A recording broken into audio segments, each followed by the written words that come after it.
यानंतरची बातमी नागपूरमधली आहे। नागपूरच्या धामणा परिसरात स्फोटक बनवणाऱ्या कंपनीमध्ये आज भीषण असा स्फोट झालाय, ज्यामध्ये 6 कामगारांचा मृत्यू झालाय तर 3 कामगार गंभीर जखमी झालेत। जखमी कामगारांवर सध्या उपचार सुरू आहेत।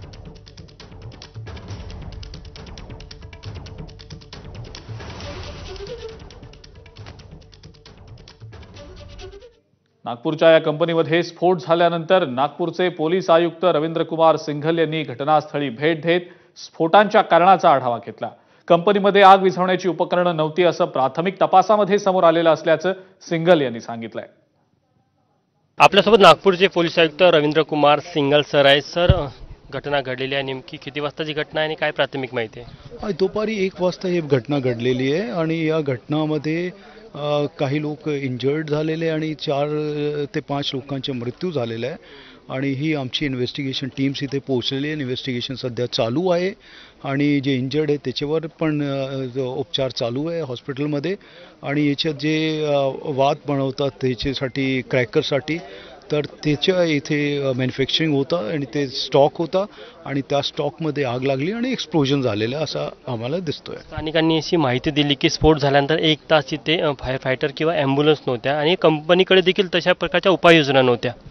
आता ह्याच्याबद्दल ही सगळी माहिती आपल्याला कळेलच, कारण की किती वाजता रवाना झाला आपला फायर ब्रिगेडच्या बंब जे असतात किंवा इतर गोष्टी किती वाजता पोहोचले हे आता इन्व्हेस्टिगेशनचा भाग आहे। कंपनीकडे पण याच्या उपाययोजना नव्हत्या, ज्या एक्सक्लुझिव्ह कंपनी असल्यामुळे त्यांच्याकडे त्या असायला हव्या होत्या। सुरक्षेचे जे काही नॉर्म्स आहेत त्यांनी ते पाळायला पाहिजे, तसे पाळले गेले नाही असा आरोप होता स्थानिकांकडून। हे जे आहे ना, आता जसं मी सांगितलं इन्व्हेस्टिगेशनमध्ये सगळी गोष्टी समोर येईल आणि जे इथे जे विटनेस होते त्यांच्याकडून माहिती घेऊ आपण आणि काय काय त्रुटी राहिलेली आहेत ते सगळे आपण बघू, त्या आधारावर पुढचे इन्व्हेस्टिगेशन आपण करू। वर्तमान ते नागपूरचे पोलीस आयुक्त कॅमेरामॅन व्यंकटेश नायडूसह तुषार कोहळे, एबीपी माझा, नागपूर।